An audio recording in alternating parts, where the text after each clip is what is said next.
Andrew, you are literally, we have a mostly wedding photographer audience here on the podcast, but I will gladly say that you literally take photos that are out of this world, and they're freaking amazing, man. So I just want to say thanks for coming on, and your work is insane.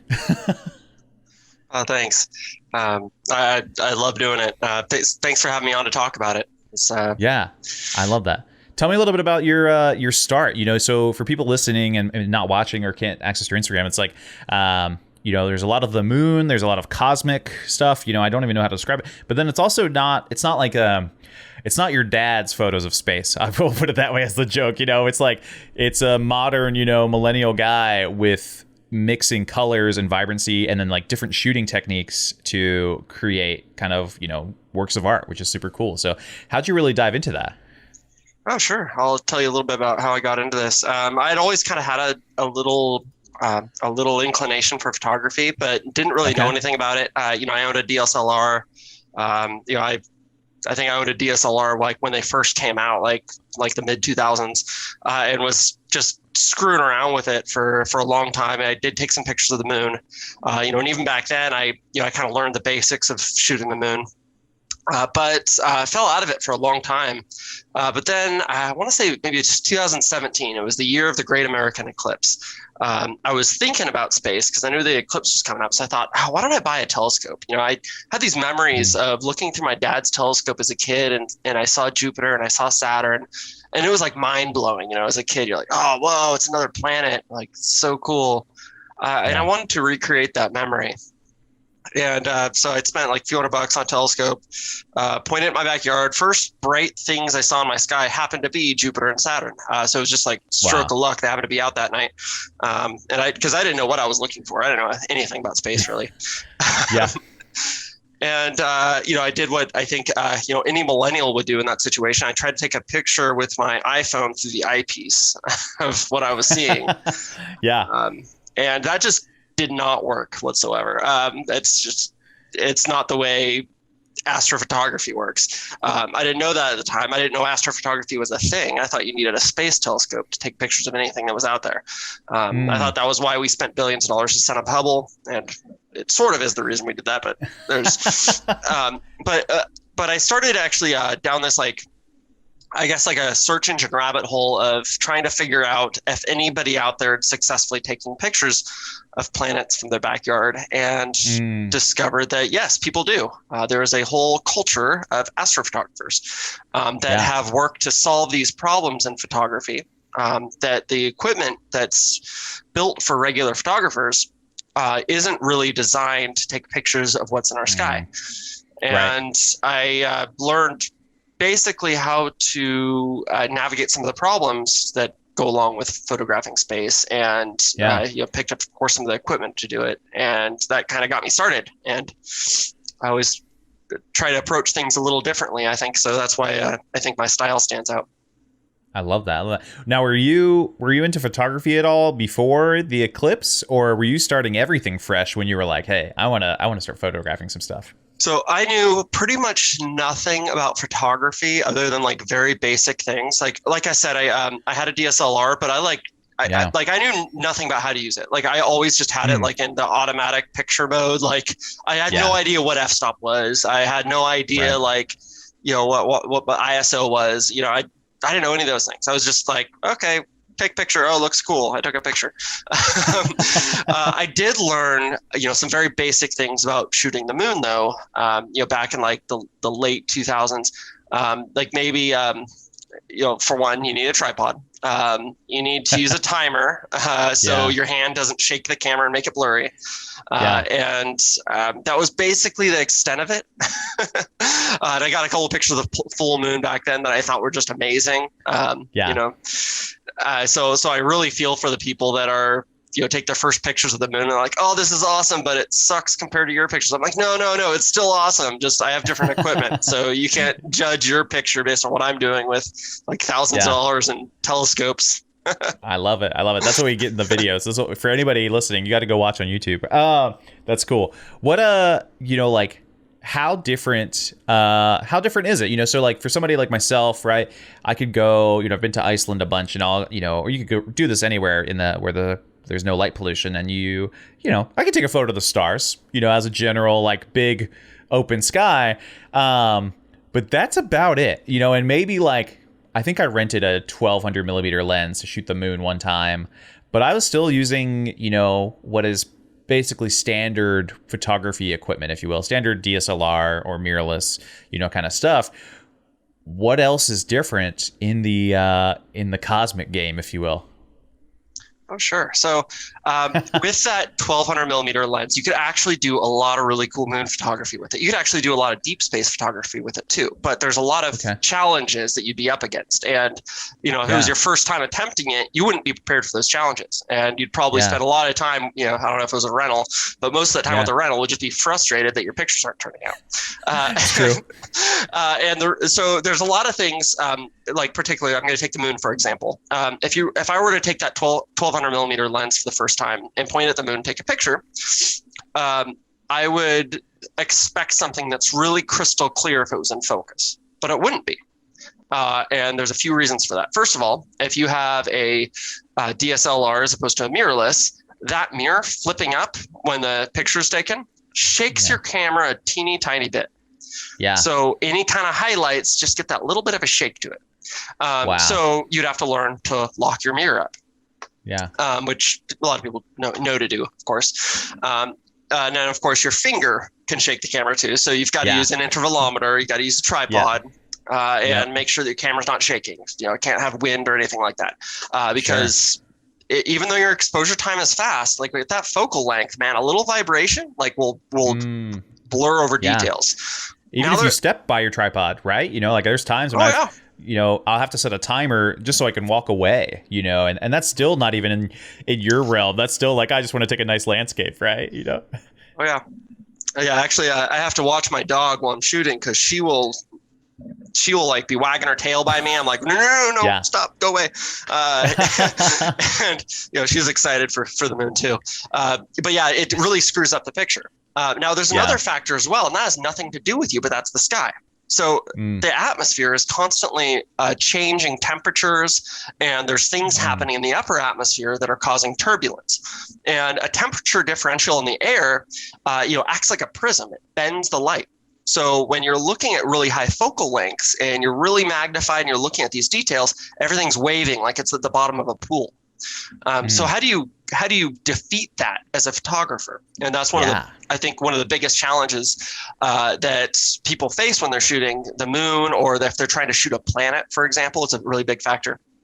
Yeah. And that's where some of the niche gear comes into play.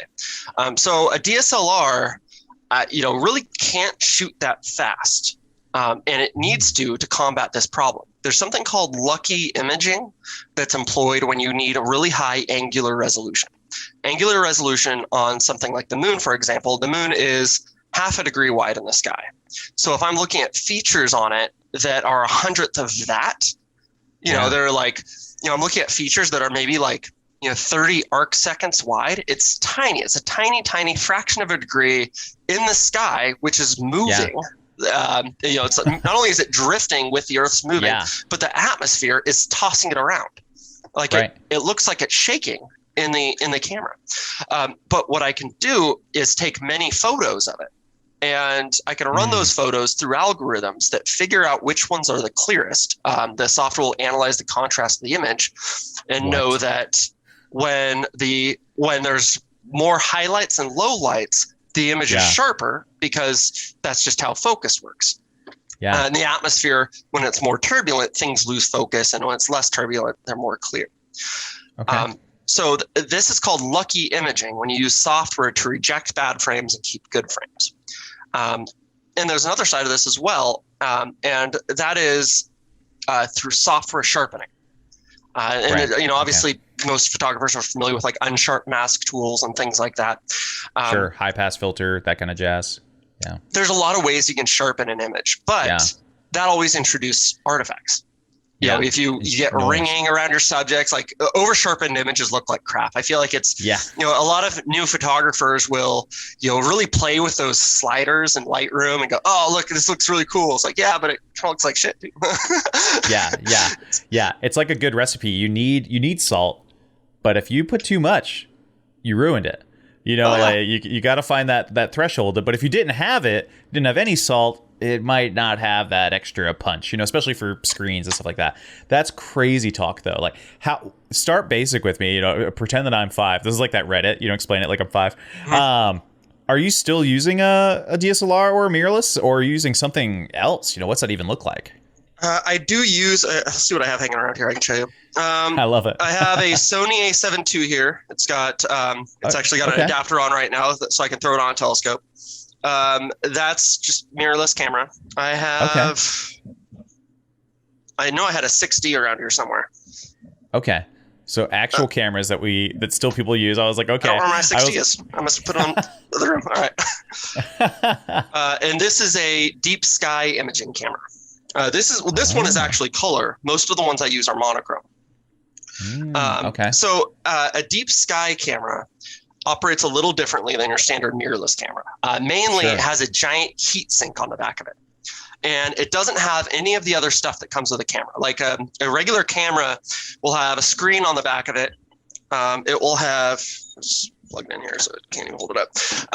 It'll have a screen on the back of it. It'll have software inside it. It'll have some moving parts, for example, a mechanical shutter inside of it. Right. Of course, wheels, knobs, switches, a lot of things you don't need. So all of that is bloat when you're shooting astrophotography because they're all computer controlled.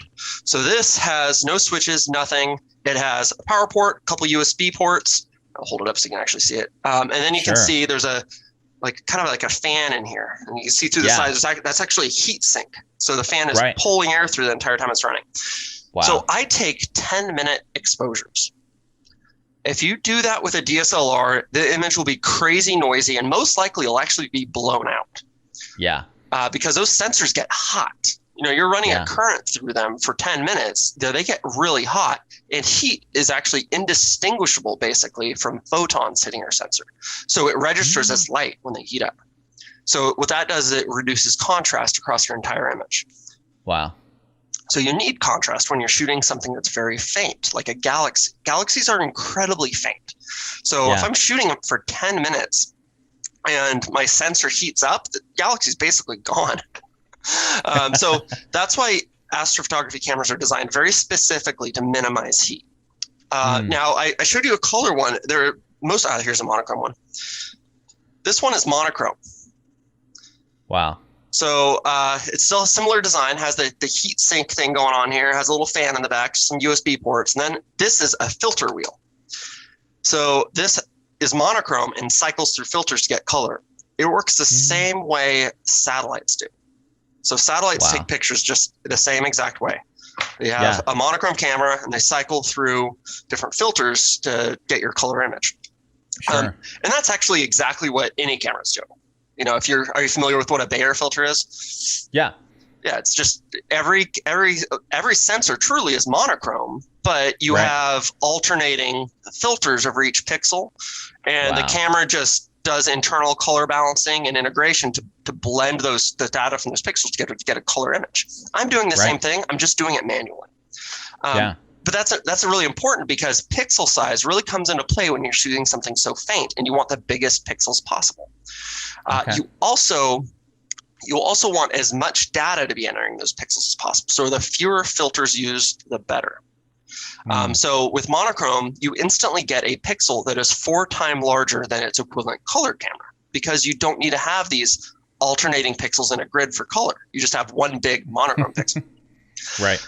So this camera is orders of magnitude more sensitive than this camera. This one's color, this one's monochrome. Yeah. So I don't need to shoot at something in space for quite as long. So now we're getting into the weeds on how different it is. I love it. But that doesn't mean that you can't just take a DSLR and take a picture of a galaxy. You can do it. It just won't turn out as good. Sure. No, totally. Do the same principles apply with the I don't even remember the real name. We'll call it the deep space imaging camera. Do the same rules apply? Like you said, a 10-minute exposure, right? So more time means more light, right? We're waiting for the galaxy light to travel light years, I assume, to our sensor. But also too, then go back to your other point of like, Earth is moving, we're rotating, right? The galaxy's probably doing some moving and shaking, and atmospheres and like wavelengths of all kinds. How does it still not turn out blurry, but for 10 minutes? Like, how is that? All right, let's get into the fancy stuff here. All right, so I love it. These look different than your normal photography tripods. All right, Yeah. that's what these are. These are Astro Photography mounts, Equatorial mounts. Wow, big This tripods. one's in a funky configuration right now, but normally this end of it points to Polaris, so which is really close to, of course, Earth's axial pole.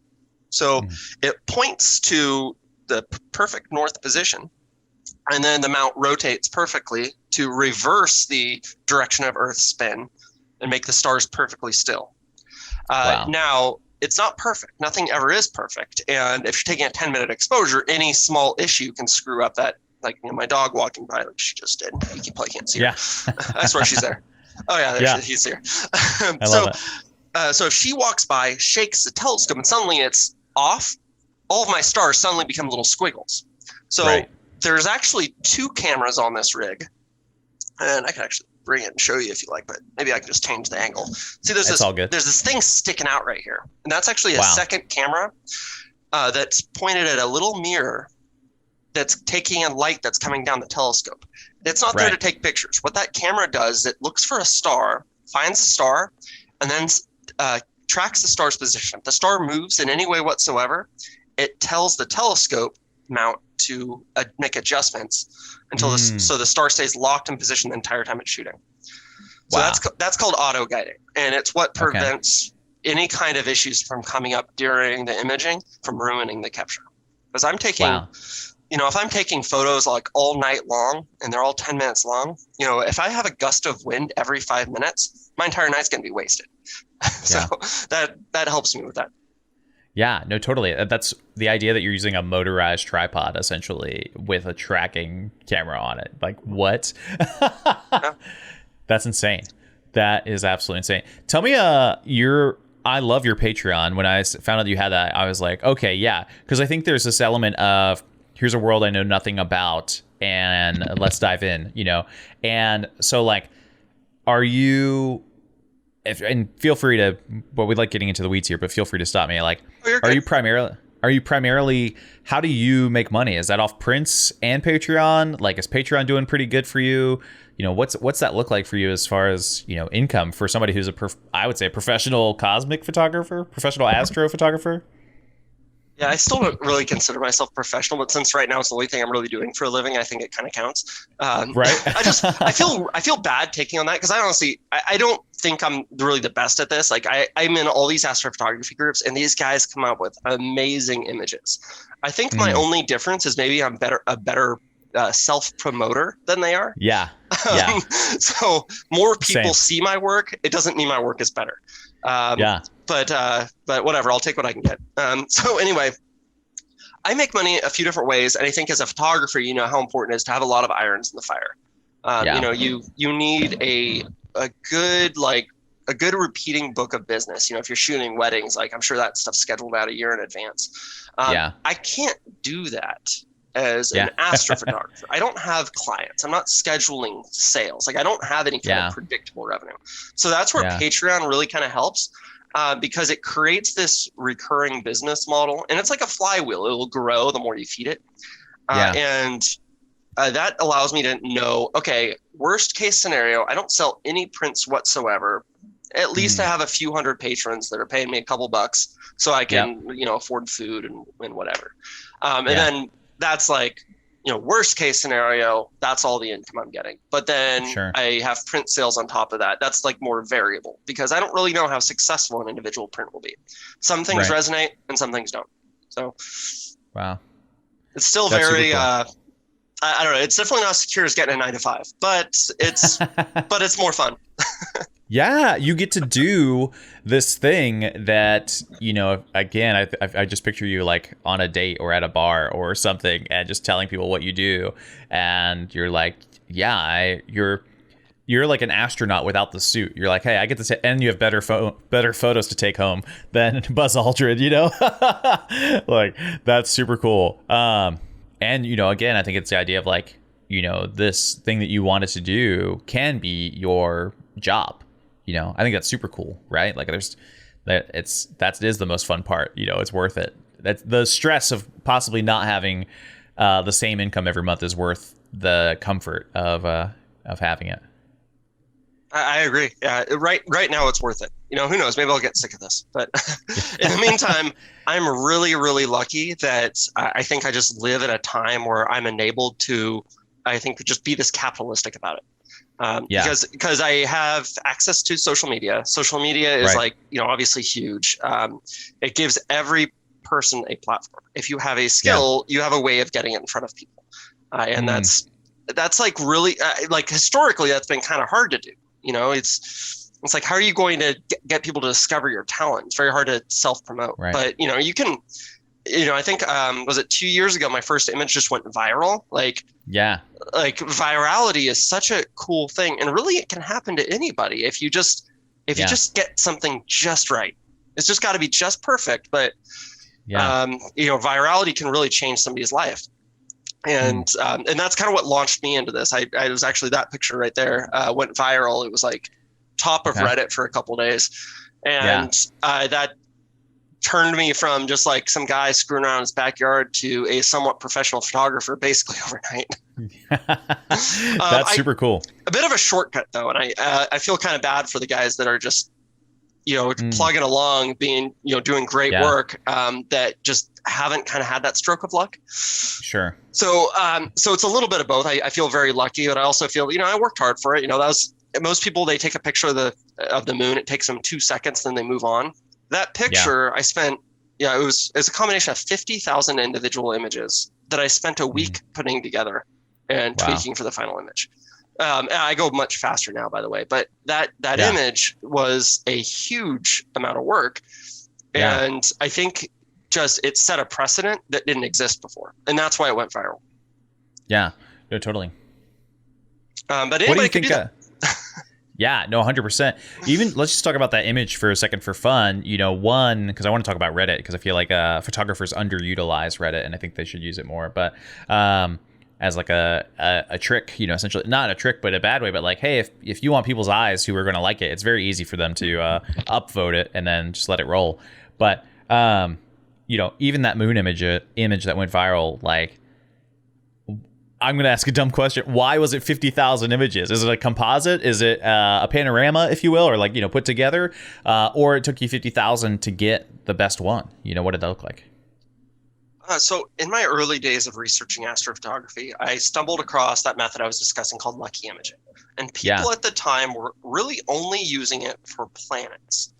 It was a technique used to image planets where you would take these very fast planetary cameras, and I actually have one on the back of the telescope right now. It's this little tiny red thing. Very small cameras with a very, very small sensor. And the advantage of a small sensor is it can download data very, very quickly.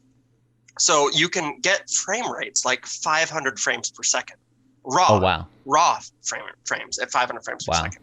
And that's how you shoot planets, even though the atmosphere is always moving. You take 100,000 pictures, like easy, 100,000 pictures. And then you tell software, okay, I want you to reject all but the best 5%.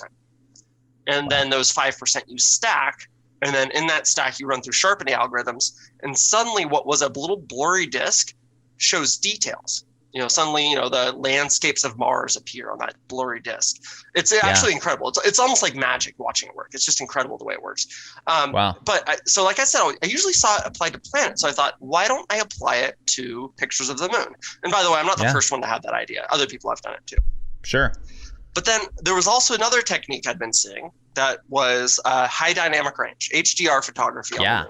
I've seen people people were taking overexposed pictures of the moon with stars around it. And of course, the moon just horribly blown out. The cameras just do not have dynamic range like our eyes do. So if your moon's exposed correctly, you will not see stars. You will not see Earth shine, which is the shadowed part of the moon that's only illuminated by Earth. However, if you really blow out your photo, you see these things.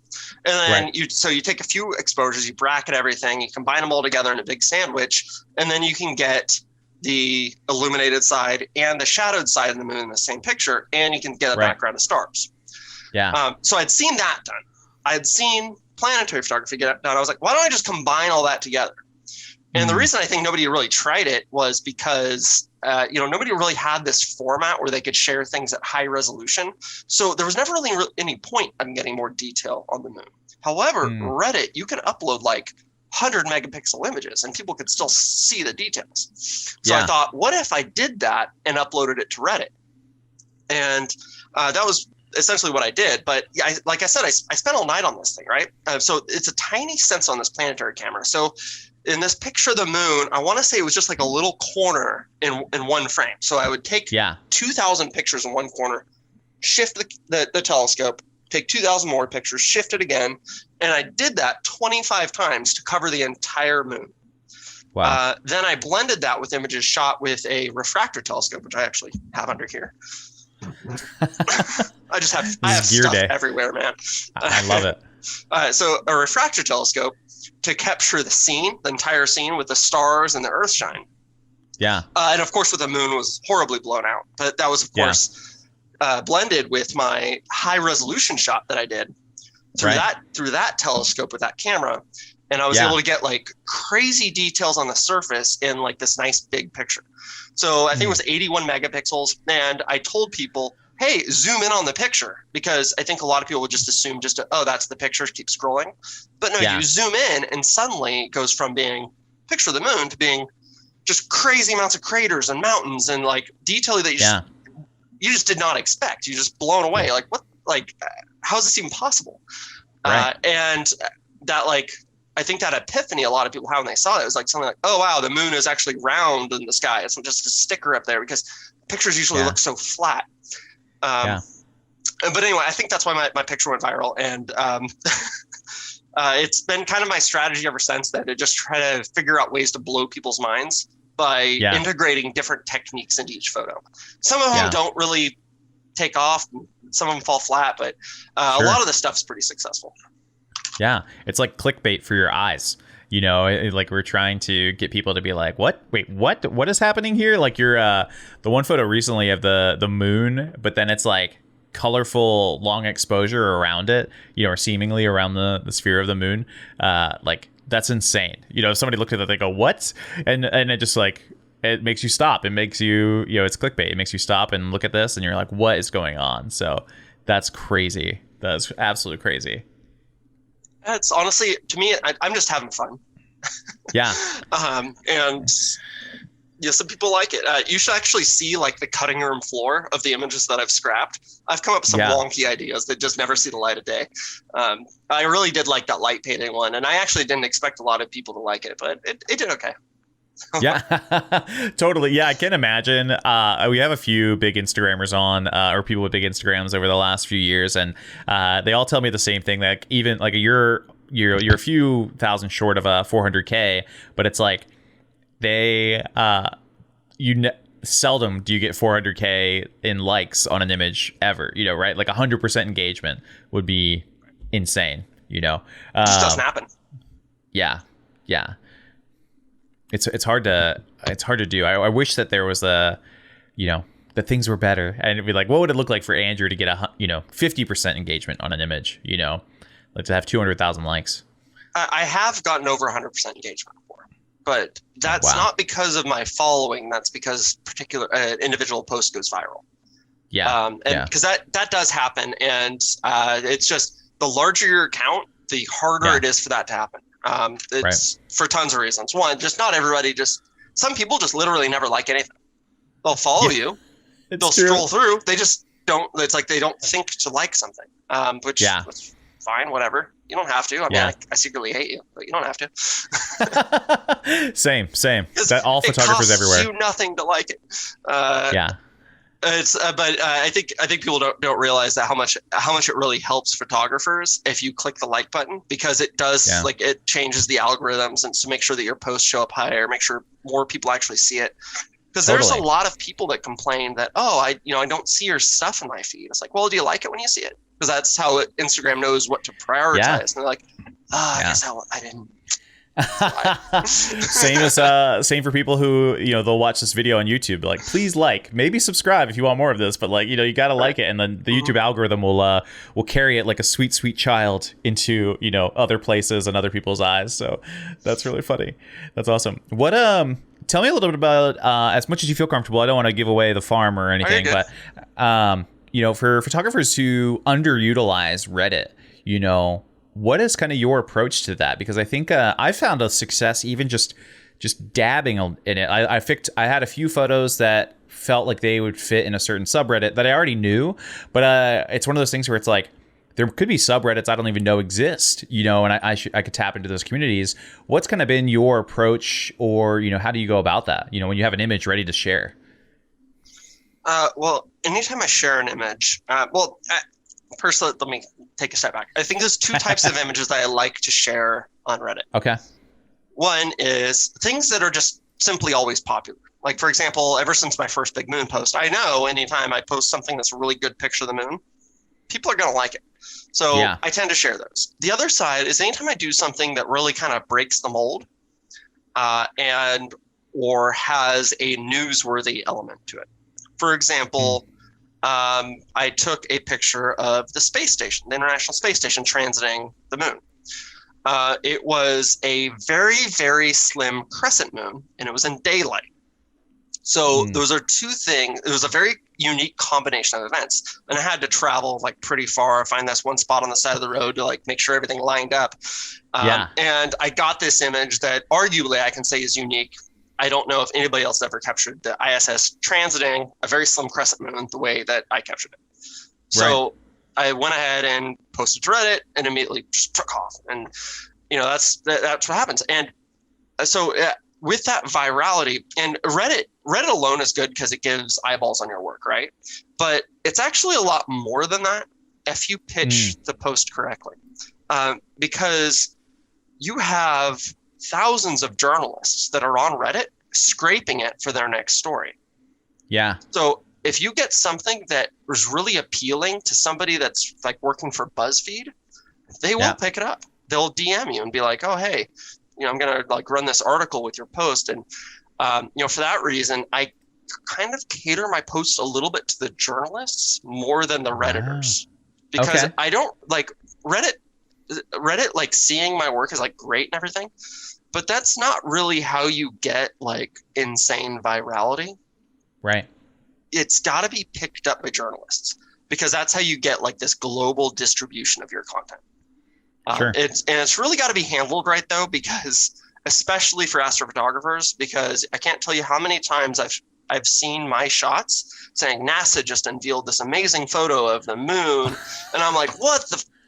I'm flattered that you think it was NASA, but please credit the artist. Yeah. That is insane, but that makes sense. I think will you just upload to a certain few subreddits, or are there a lot that you upload? Will you have one image and say, hey, there's a normal 15 I have to post in, or what's that look like? Well, I do my best to not spam my work. All right. So I usually just pick a couple places. They're always going to be larger subreddits.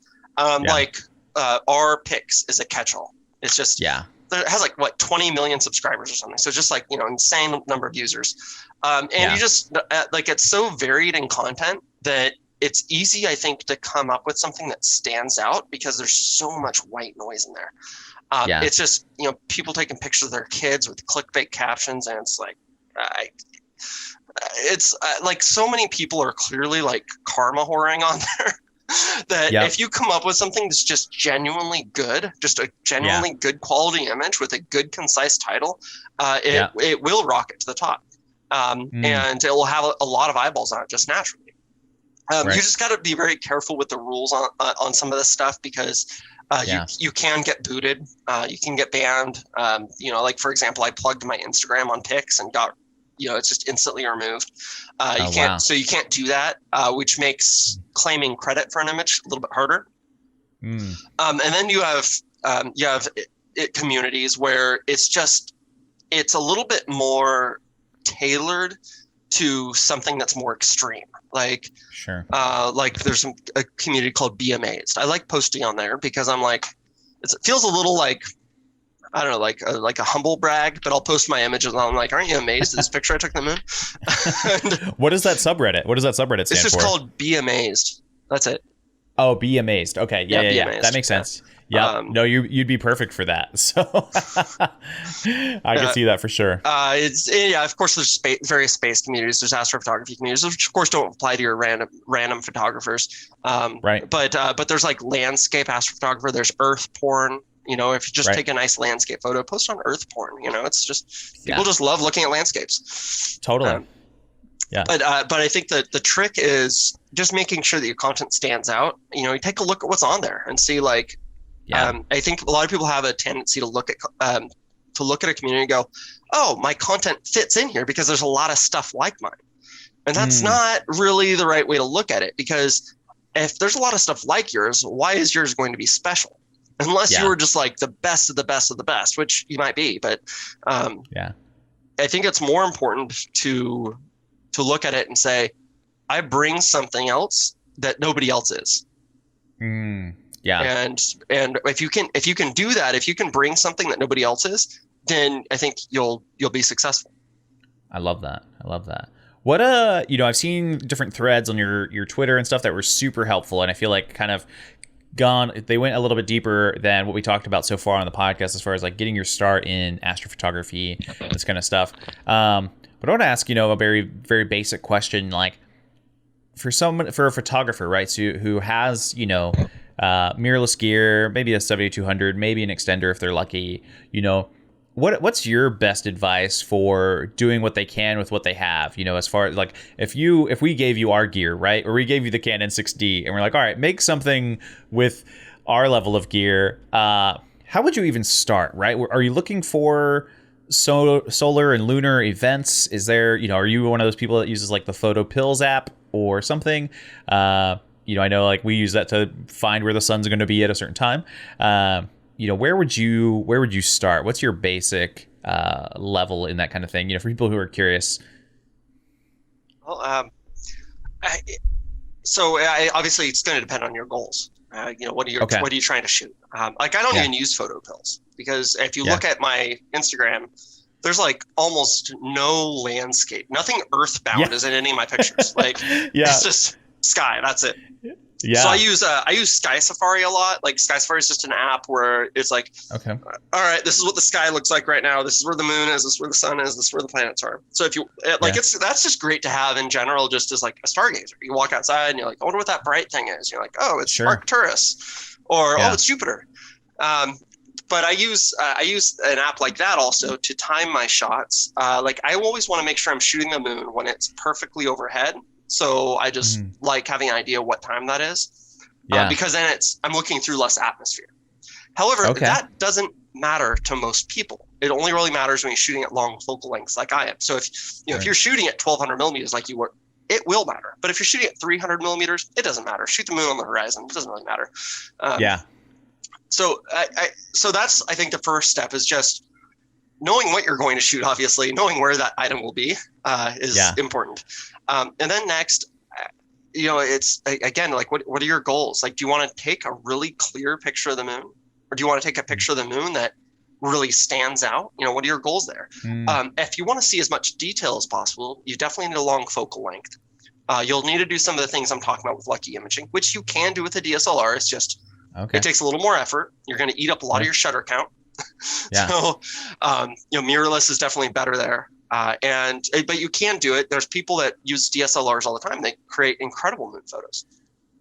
But there is I think a hard limit on the kind of detail you can create with a DSLR. So that's why I use mirrorless, and specifically planetary cameras, like the one I have attached to this telescope. Right. Totally. But if you wanted to just create an HDR moon image, you get the stars in there, get like some of that nice glow around the moon, some really nice, maybe even some color on the moon. You can do that with a DSLR. Just get a nice tripod, use an intervalometer, and fire off as many shots as you can in each exposure bracket. Right, right. Just bracket -2, -1, 0, +1, +2, or wider brackets if you'd like to, to try and get as much as possible.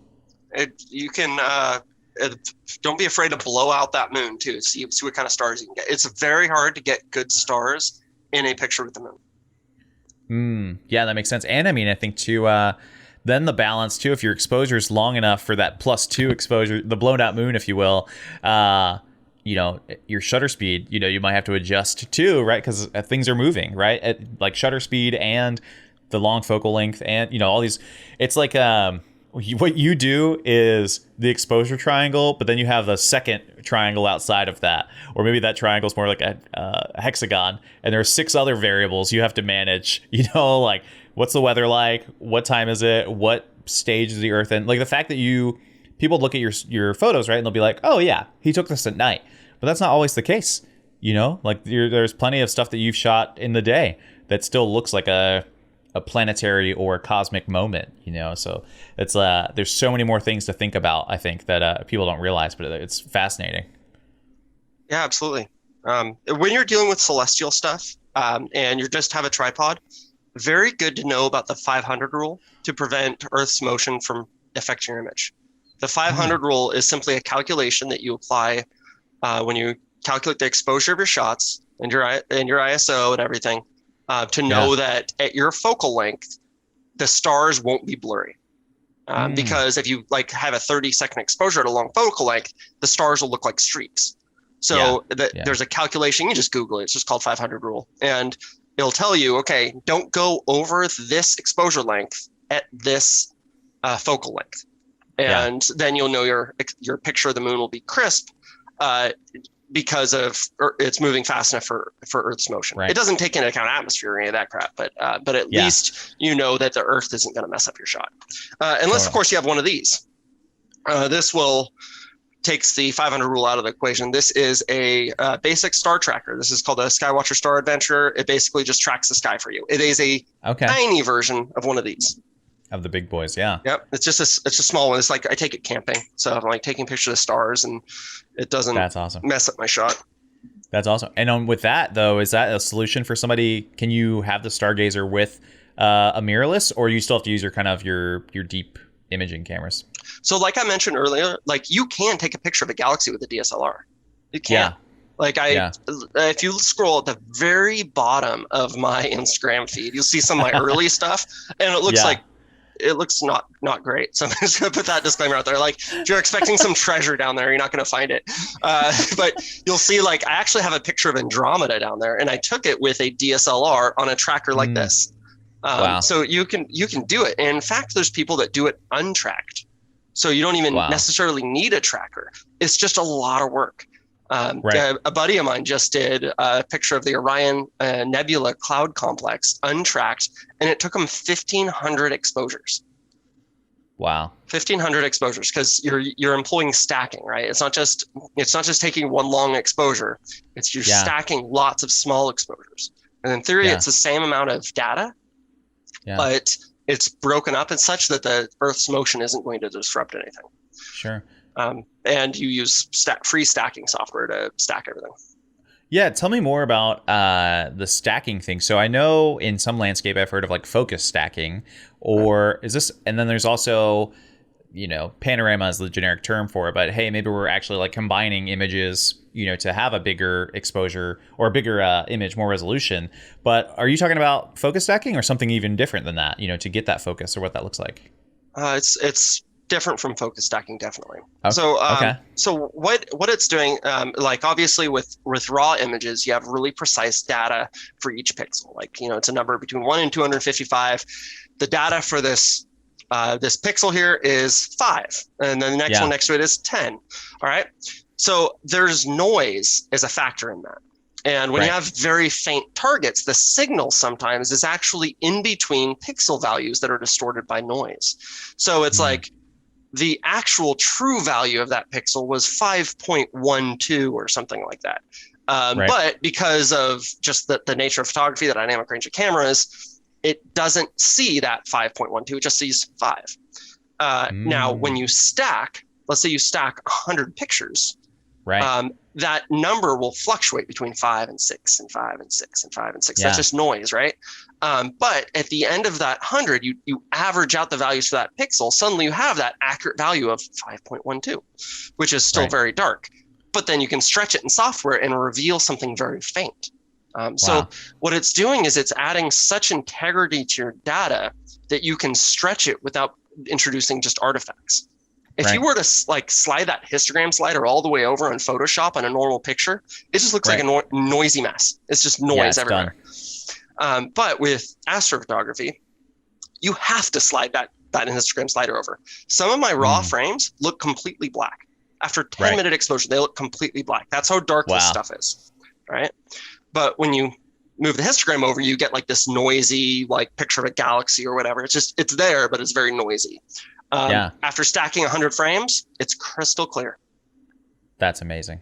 And of course, there's more to it than that. I'm very simplifying. There's also calibration frames you need to take. Calibration frames are very important in astrophotography.